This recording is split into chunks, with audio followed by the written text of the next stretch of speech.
Writer, money coach, and financial feminist. Those are just a few things that describe Kara Perez, founder of Bravely Go. Like most people, Kara started her journey in the real world with no job and lots of debt. Over time, she learned how to live on less, paid off all her debt, and started a community to drive through financial change. I'm proud to call Kara a friend, and today she's helping us all understand what it really means to be a financial feminist. Welcome to the City Girl Savings Podcast. I'm Rhea Reeves, founder and finance coach of City Girl Savings. I turned my life around with budgeting many years ago, and now I'm on a mission to help others do the same.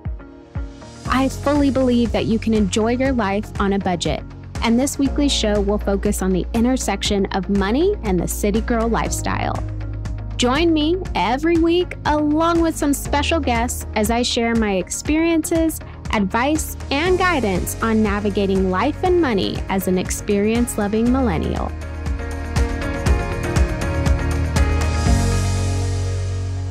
Now, Kara and I met a few years ago. We're actually both in Austin currently and instantly became business accountability partners. Kara is a money coach and has been featured on NPR, MarketWatch, Fast Company, and New York Times. She's the daughter of a Latino immigrant and a proud financial feminist. And I'm very excited to have her on the podcast today. Kara, welcome. I would love if you could just tell us a little bit about yourself. What was your money situation like when you were younger? What sparked your financial journey to improvement? Oh my gosh, thank you so much for having me. Thrilled to be here. I feel like my financial background is very common, and what brought me to the work I do today with my company Bravely Go is very normal. So I grew up in a single parent household on the East Coast. I'm from the Northeast originally, and we were very low income for a while, like my childhood, like 0 to 10. That's what I think of as being like a real kid. We are very low income, and I have 2 siblings, and money was tight and it was like very stressful. And then my mom got her master's in education. She became a teacher, and things really kind of stabilized by the time I was kind of like 14 and in high school. But those younger years, like we were on food stamps for about 6 years and just being told, no, we can't do that. And not having things that other members of my immediate community or even my family, extended family had. Like my brothers shared a bedroom, whereas I grew up in a very affluent town and where it was like everyone has their own bedroom and a pool. And it was like, well, we have 4 people and 3 bedrooms and like 1 bathroom. It shaped the way that I saw myself because I was seeing myself in relation to other people who had so much more.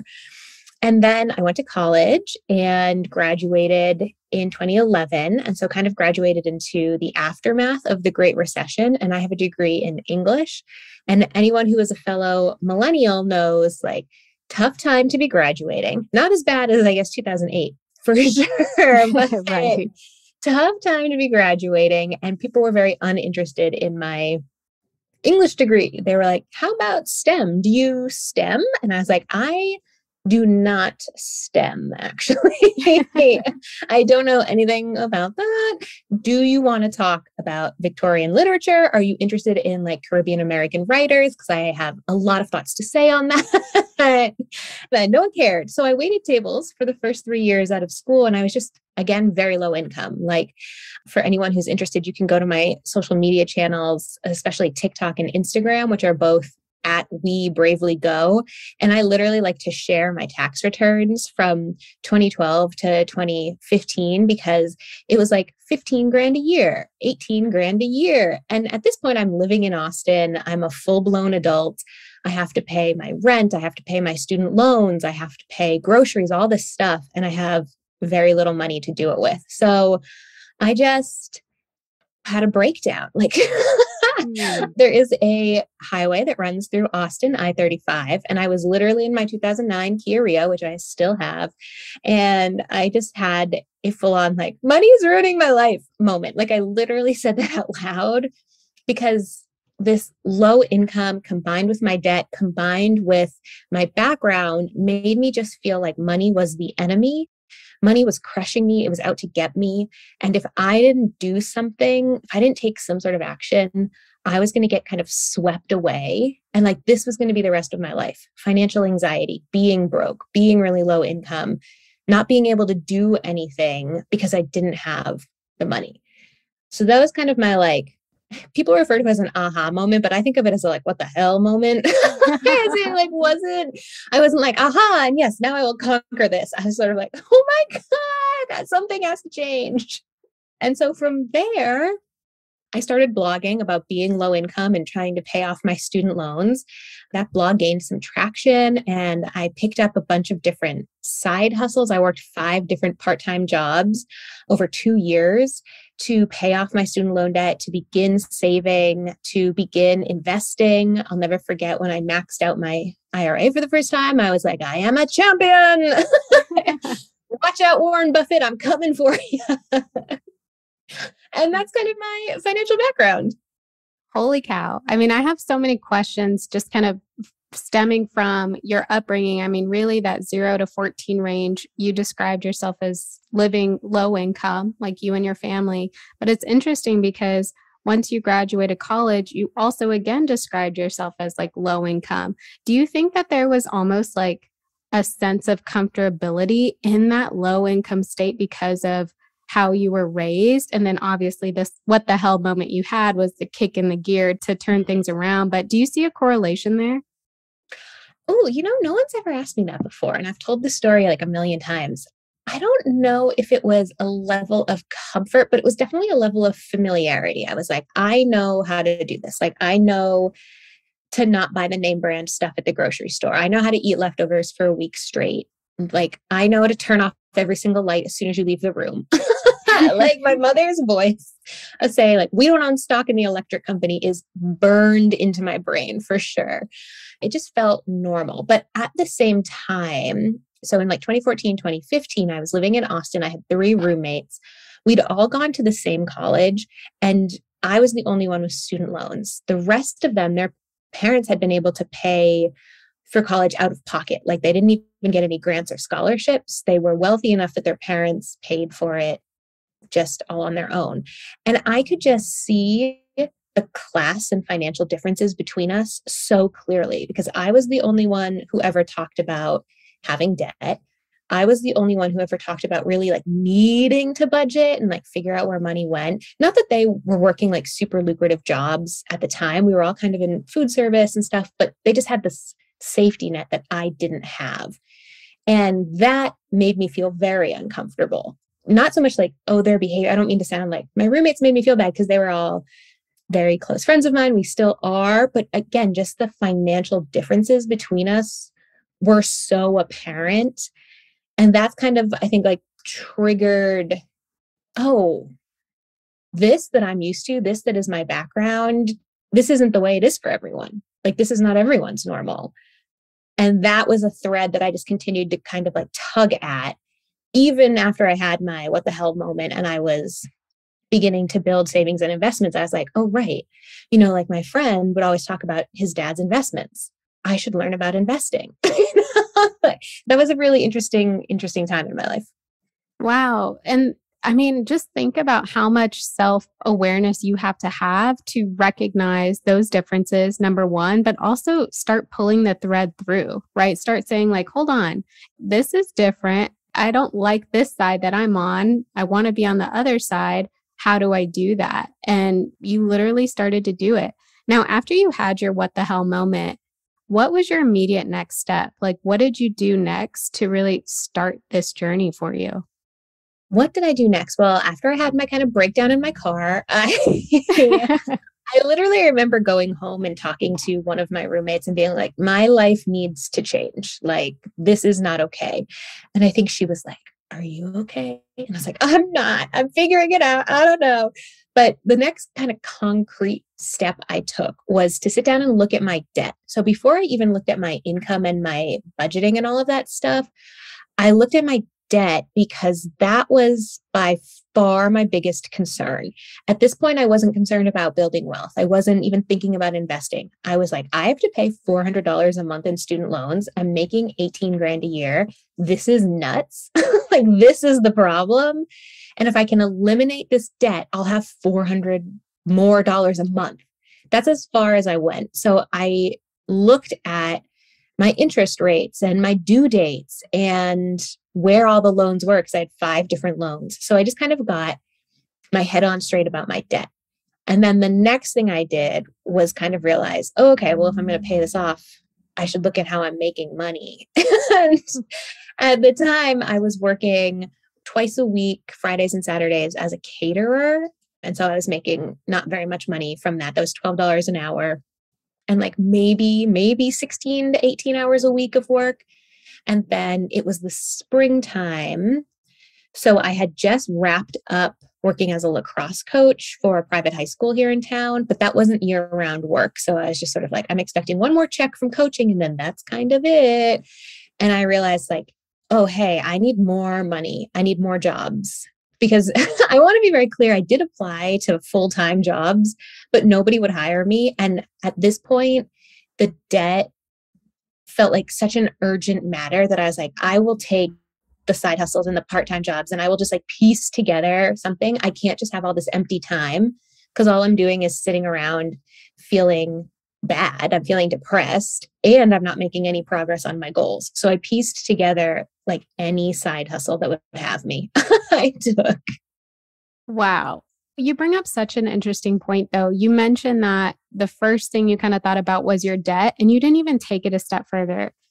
My personality is to kind of look at that end goal, and I get into this headspace where I only focus on the head goal, that I basically don't even look at the steps in front of me. And I feel like that's such an important aspect of moving forward to financial freedom. Like, you have to be able to take it one step at a time. And I'm really happy to hear that you were able to level set with yourself in order to do that. Yeah, for me at the time, like I knew nothing about money. So the world of financial independence, I didn't even know what those words were. I didn't know that was a thing. I knew the stock market existed, but I didn't know how it worked or how to access it. So the only money thing I knew was debt. Because again, my mom had like carried some credit card debt when we were growing up. Never anything crazy, but definitely like, oh, like the house needs a repair.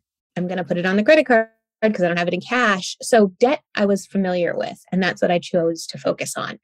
And once I paid off my debt in June 2015, I was like, oh, now I can do other things. Like, I guess I should learn about investing. So I really did take it one step at a time. I want to go back to this living on less. I mean, for 3 years, you lived on less than $19,000 a year, which is quite commendable, number one. But what was that like for you? And what do you think you learned then that you apply to your situation now? Yeah, it was hard. So I was living in Austin, and now Austin is the most expensive city in Texas. And it has been for a couple of years, I think like the last 3 years. But when I first got down here in 2012, from 2012 to 2016, like it was cheaper than the East Coast where I'm from. And so I was like, I can make this work. I'm paying like $500 a month in rent. I'm living with friends. But when I decided to get really serious about my debt, not only did I pick up these extra side hustles to try and increase my income, but I did the full-on Dave Ramsey thing where it's like, don't see the inside of a restaurant until you're debt free. And like, I don't really agree with Dave Ramsey philosophically. And I didn't know who he was at the time. I didn't know I was utilizing his methods, but I was just like, I want this debt gone. Therefore, I will try and work as much as possible and spend as little as possible. And so that's what it put me into this years of like, I think 2014, I lived off of $12,000, which is nuts. I'll fact check that, but I'm pretty sure. But I was paying rent. I was paying car insurance. I was paying maybe a gas tank once a month. Like I was walking everywhere. I had a boyfriend. I still have the same boyfriend. We did not go out on date nights. Like, or if we did, it was free. It was like, do you want to go walk around this park and like bring sandwiches and do a picnic? do you want to go to this free event at UT? Like, we did not spend money to entertain ourselves. I didn't go to bars. I didn't go to restaurants. So it was very, very bare bones living.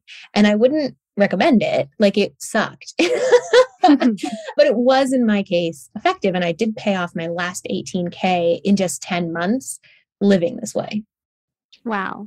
And do you take anything from that time and apply it to your life today? Yeah. Now I have more money, which is great. And I don't have any debt, like no business debt, no credit card debt, no mortgage. So I have more money to kind of play with, but I still live really frugally. Like, I don't spend very much on groceries, for example, because I meal prep every week. And I'm really, really adamant about trying to minimize food waste. So every week I like sit down and I'm like, what do we already have? So like, I just went to HEB this morning. For anyone who's not a Texan, HEB is a grocery store here. And it's also the love of my life. I love HEB so much. And it's very affordable.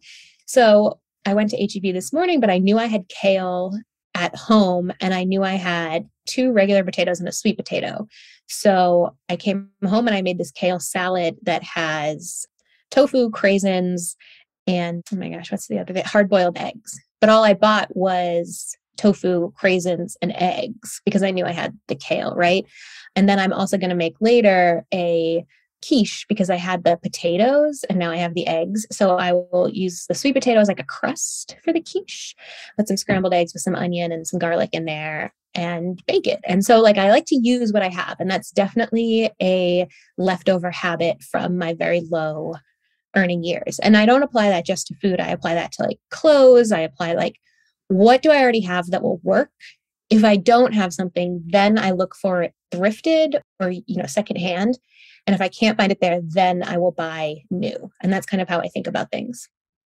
Now I have to know, are there any vices that you have that you will spend your money on? Oh, totally. I was just thinking about this the other day because I asked my boyfriend, I was like, T-Bone, what do I spend money on? Like, what do I spend a lot of money on? He was like, nothing. I was like, but you know what? No, the thing that I spend the most money on is free time. Like, I am not a subscriber to hustle culture. I regularly, like for the last couple of years, last 3 or 4 years, I will take a ton of time off work. So I'm not actively earning money. And I do have some passive income streams, like I sell products online. And so anyone can purchase those at any time. But I am not one of these online financial educators. It's like, I make $1 million from my courses every year. That's not me. Congrats to those people. It's not me. So when I'm not actively working, I am taking a huge pay cut, but that's fine for me. I would rather go to the beach with my friends. I would rather hike on a Tuesday with my partner than work. So I know that's not a direct, like I spend a lot on clothes or something, but I sacrifice the chances for income in order to not be working. And I think that's a big, I don't know if it's a vice exactly, but it definitely impacts my finances. I love that because you now prioritize experiences and really making the most of your time. So it's not so centered on always having money coming in. 100%. Yes. So did you start Bravely Go as a blog? And if not, when you started Bravely Go, did you have experience running a business? How did you know what to focus on first? I did not have any experience starting a business, but I had been blogging about paying off my student loans. So I knew kind of the online world, right? I knew how to write a blog post. I had a Twitter account. I had met a bunch of other people in the personal finance space. So I had a community and I saw a need because this is like 2014, 2015. And so there were a bunch of blogs or a bunch of Twitter accounts. There weren't that many personal finance Instagram accounts just yet. And there was no TikTok. I saw a hole of people like me, like who come from low income backgrounds, who are single, even though I was dating and still am dating someone, we don't share money. So I use the phrase financially single because in 2014, 2015, it was like FI media explosion, right? It was all these like high earning couples being featured on Yahoo Finance and Market Watch and CNBC. And it was like, well, we're literally, it was the same exact story for like 2 years straight. It was like, he works in tech. She works in healthcare. We bring home $250,000 a year and we're retiring at 33. And it's like, of course you're retiring at 33 if you've been saving for 15 years and you've been making high six figures for that time. So I was like, again, kudos to these people. Love that for you. Jealous, but that's not me. So I'm going to start hosting events because I'm very much an extrovert here in Austin around smaller financial steps people can take. And I knew if I was hosting events, I should get an LLC because I was like, oh, that's like a real business thing. So I did a ton of research on like how to start a business, what goes into a business, how to start a business in Texas, because it can be different state to state. I opened, I did the whole thing, a business bank account, got the LLC, got a business credit card, and we've just been rocking and rolling ever since. I love that. You just sound like such a go-getter. When you put your mind to something, you go do it. And I think that's such a good quality. I really am an action taker. I feel best when I am doing things. Even now when I feel anxious or I just don't feel quite myself, I will like go for a walk or I'll do laundry, or I like to be physically and mentally moving because that makes me like, oh, I'm in control. I'm making these choices. Good tip. Good tip. I love that. It's really just a shift in perspective. Are you tired of wondering which moves to make next with your money? Do you need some guidance on whether to pay off debt, save, or focus on something else? Get my free Money Moves packet today and start making impactful money moves instantly. Go to citygirlsavings.com/moves to download your Money Moves packet now. So how has Bravely Go's mission changed over the years? And where do you see the mission in the next few years? Yeah, I love this question because I think 2020 and 2021 really changed what I want to do with my business. I mean, it changed all of us in so many ways, but for me, I do kind of wear my heart on my sleeve, and I'm very much so not somebody in the personal finance space who's comfortable just kind of teaching people to get like as wealthy as possible and then hit financial independence at 35 and dip.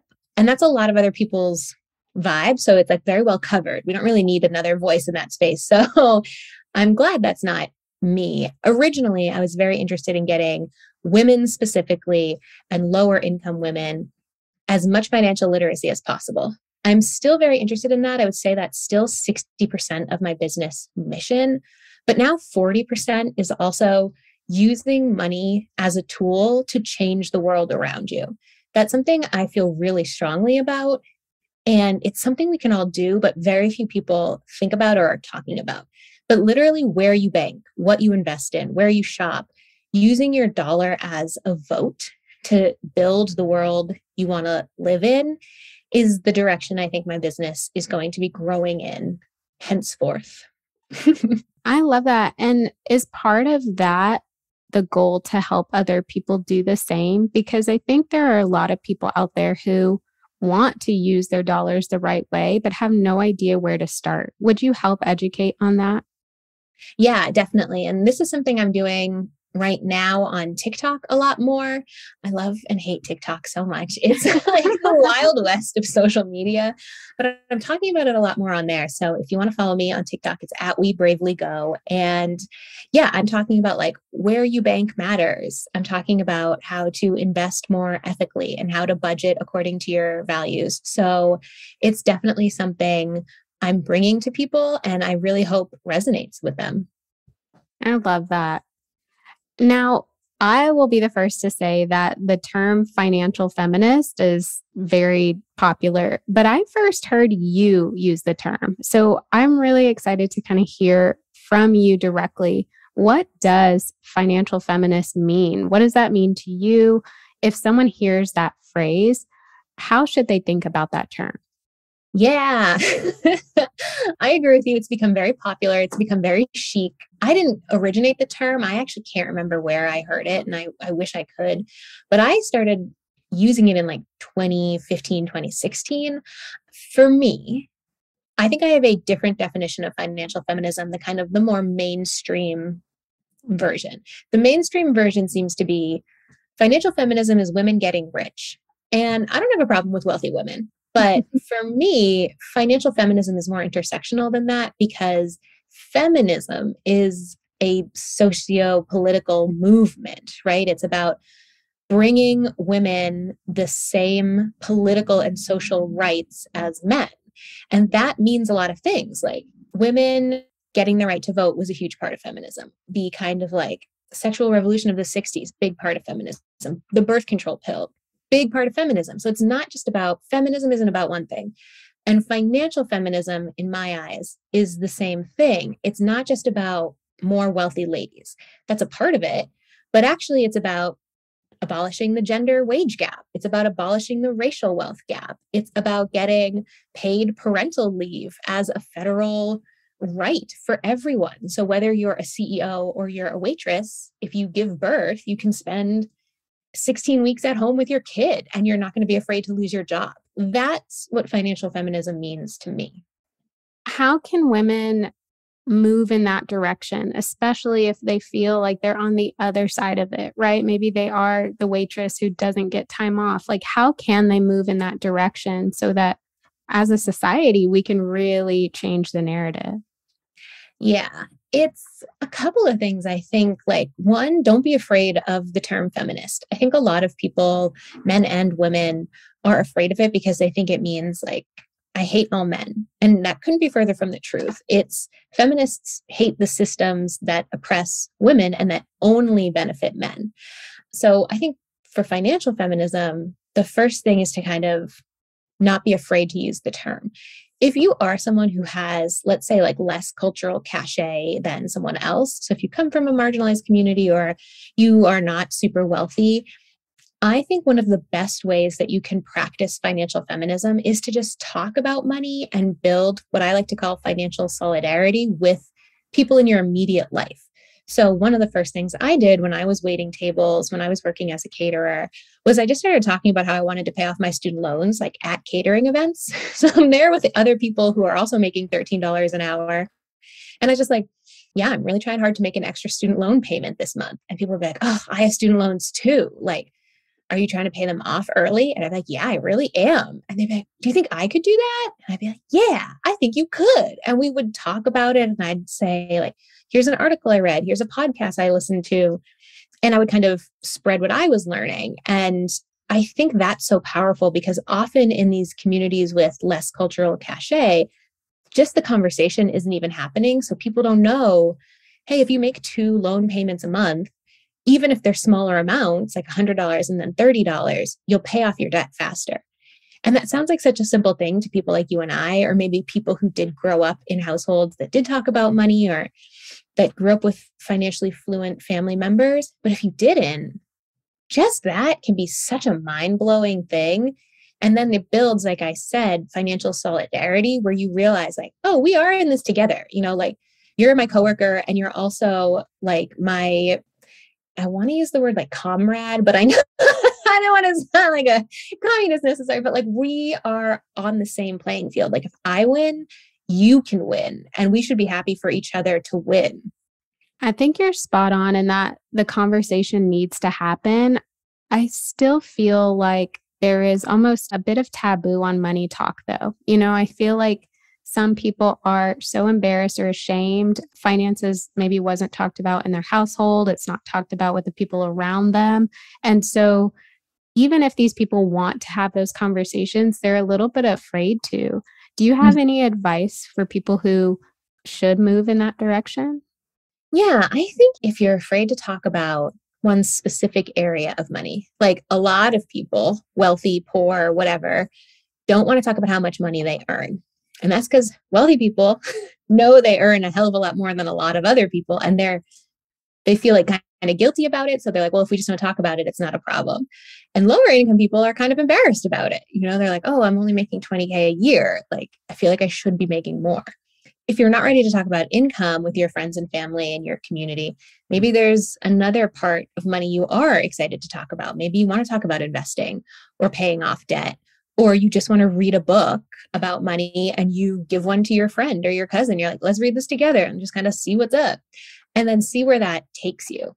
Money encompasses a lot of things. If you're feeling overwhelmed by like, just talk about money, kind of like distill that down. Talk about your shopping habits. Talk about your debt payoff plan. Start small and build bigger. That is wonderful advice. And it leads me into my next question.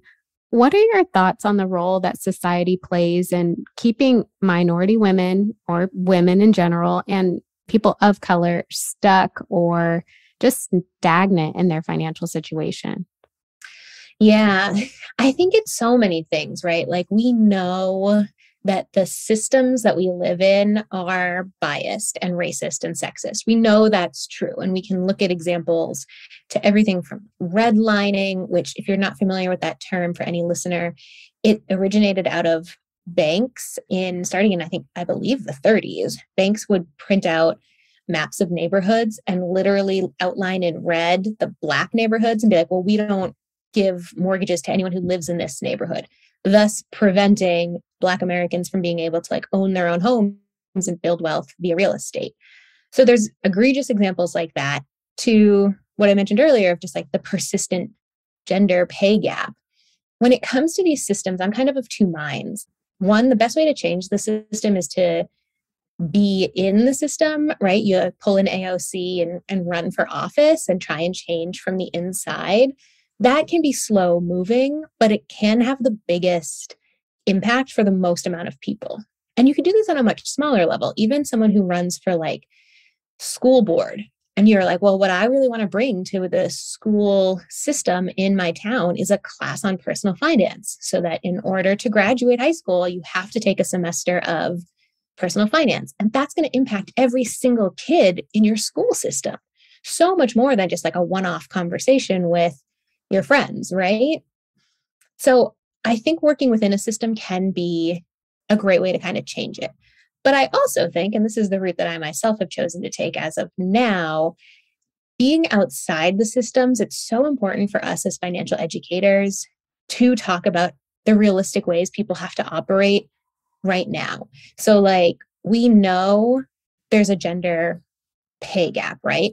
Just telling ladies to like go negotiate more is not very helpful. I think some negotiation strategies can be helpful, but if your message is like ask for more, which it was for a long time from a lot of like leading female voices, lean in, that doesn't recognize the bias that women, especially women of color, are bumping up against. It needs to be, well, here's how to ask. And if they say no, which they very well might, here's how to continue to pivot. And like, here's how to have your own financial back with like an emergency fund or something if you need to leave that job. So I think financial educators that don't acknowledge these kinds of nuances are frankly not very helpful. And I would not listen to them, just to throw a little shade out there, because we live in a nuanced world. And if you're going to ignore the nuance, it's sort of like, how is this helpful? Yeah, I think that's such a good point. And it really raises the question of how can non-people of color help and make a difference, right? Because the oppressed ones are the ones that are just doing everything in their power to try and get out of this situation, when those who are not oppressed or not as oppressed are kind of on the other side of the spectrum. So in your opinion, how can those non-people of color make a difference? Yeah, I think about this all the time because I identify as a white Latina. So I like to be very like, my dad's an immigrant. He's from the Dominican Republic. He's brown, but I'm not. I think as, a white person in the United States, the most important thing, well, I guess not the most important thing, but within the financial space is first, stop disbelieving people of color when they tell you they have a problem. Like for white people being like, no, I don't think that exists is the number one issue in a lot of areas, but especially our money. Like when men tell women, well, like, oh, the pay gap's not real. That does nothing. Now you're putting like the burden of proof on me while I'm still being discriminated against by the system. And it's the same for like if a white person tells a Black person, like there's no racial wealth gap.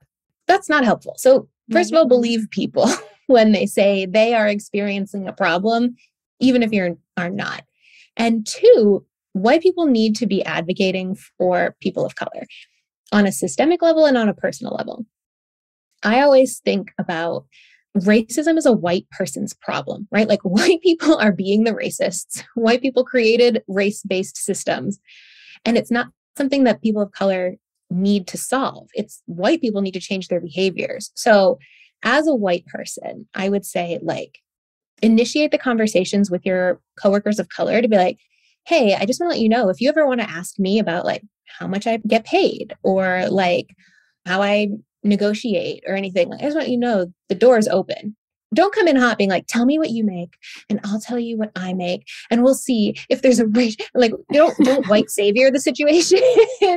Open the door, let them walk through it and support them. So like the Obama administration women, this is kind of like the classic example, but like at meetings where there were two or more women in the Obama administration, the women would amplify each other. So Susan would say, here's an idea. And then Brenda would immediately jump in and be like, as Susan just said, and they would just literally repeat what she said so that it became very clear. Women are speaking, here are their ideas. I think white people can do that for people of color in professional meetings, but also in finances of like, hey, I know that Brenda has, like, let's say Brenda's a Black woman and Kara, am a white woman. I can say to other coworkers, or I can say to my boss of like, oh, I know like check-ins are coming up or like annual meetings are coming up or something, like, what should people be preparing for this? And then I can tell Brenda what my boss told me and be like, this is straight from the horse's mouth. I'm not gatekeeping this information. Oh, powerful stuff, Kara. Wow. So kind of shifting gears again back to financial feminism. For the past few years, you've been hosting a Financial Feminist Summit. Can you share a little bit more about what that is? Yes. So I love this event. It's free. Let's start there. It's free. We love free things. And basically in 2019, pre-COVID, pre the Rona, I was like, oh, I would love to do a bigger event that I'm able to do in person in Austin because my online audience had grown. And I was like, well, there's a lot of people in like Chicago or LA, and they're not necessarily going to fly to Austin for like a free panel I'm doing. But I bet if I took it online, people would come. And then COVID came and everything was online. So you were on to something though. I know. I was like, I'm a trendsetter. But yeah, what it is, it's a 2-day summit. All the sessions are pre-recorded, so you can tune in whenever you want. So if you work on the weekends or if you have plans during the day, you want to watch at night, it's totally fine.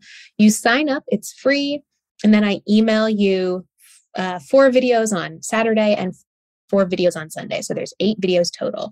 We feature all women or non-dude speakers. So there's no dudes speaking. And it's topics that you really don't see anywhere else in the financial space. So last year, 2021, like we had a Q&A session with a woman. Her handle is Debt Free, gonna be on Instagram, Nika, who is a single woman paying off a ton of debt. And so we talked about like, what's it like to be a single woman? Like, how do you handle finances by yourself and pay for everything? And how are you approaching this debt? I always do a panel on like the evolving definition of financial feminism. So if you're curious about that, we always talk about that. And just other topics that we've covered, like ethical investing. We've talked about how to build an ethical business, like, and how to put your community at the forefront of your business and the ways you make money. I think one of my favorite sessions that we've done from the last 2 years, last year, I interviewed another woman about first generation wealth builders. And so what it's like to be the child of immigrants and to have your parents like sacrifice a lot and expect you to basically be the great white hope of the family. Potentially, they expect you to contribute or support their retirement. How can you be building wealth when it's not just for yourself, but it's for your extended family, which is the case for so many people, even if you're not the child of an immigrant. Like, if you have an aging parent that might need like some medical attention that you might have to pay for or contribute to, or your aging parent moves in with you to kind of save money that way so they can pay for the rest of their lifestyle, that's all part of wealth building. And so that was a really cool conversation I loved having. And so, we're in 2022, so we're going to have a Financial Feminist Summit this year, right? And for future years to come, hopefully. Yes. We're going to do it as long as I can, I guess. I mean, no plans to stop it anytime soon. So this year, the summit is May 21st and 22nd. So it is over a weekend. Like I said, it's free. Everything gets emailed to you. And then you have the videos from Saturday until Tuesday, so you can kind of watch them at your own pace.